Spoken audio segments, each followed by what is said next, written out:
I think one person didn't have all four of these, and most people did what I suggested, just write down everything's +2. Iron, of course, we had a problem with +2 and +3 quite readily.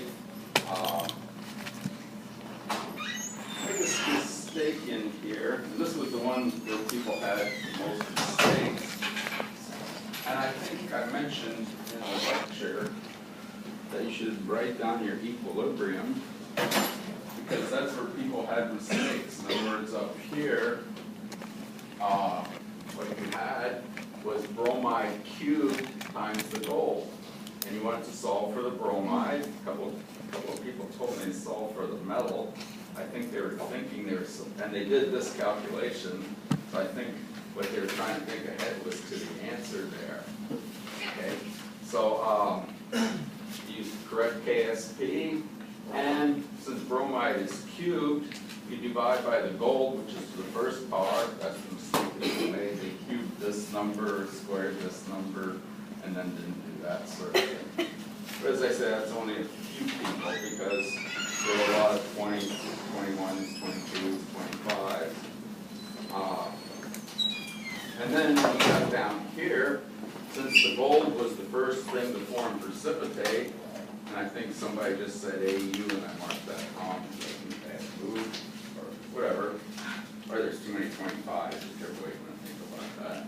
So gold bromide was first precipitate. On the other quiz, all I did was change some of these numbers, and so that on the other quiz, the mercury 1 bromide was the precipitate that formed first.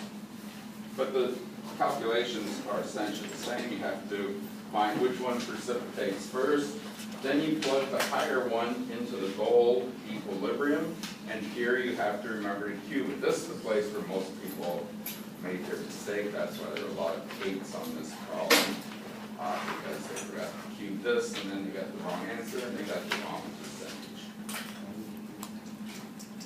Okay, any questions about that one?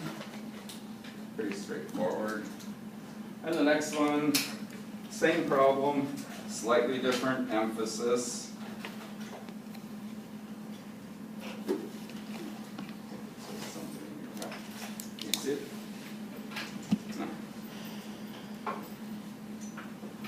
Okay, here, the thing you needed, since it asked for the pH range, you needed to solve this for the hydrogen ion concentration. And it was the Ka1, Ka2, H2S over the sulfide. You did your usual KSP problem, just like that other one, to find the sulfide ion concentration.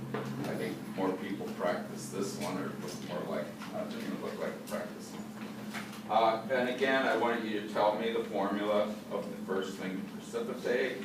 Oh, this little thing means greater. This number was bigger than 10 to the minus 18th. 10 to the minus 17th, 10 to the minus 18th. This is the first precipitate, that was the FES. And then what I really wanted to see was the pH range. And so you took this number, substituted it in the sulfide. A couple of people had pHs 9.2 to 10 point something or other, because they forgot what? The half. The square root. Okay. But as I said, I'm not spending much time on this because most people were did fine on the question. Are there any questions this morning? No questions? Okay. Moving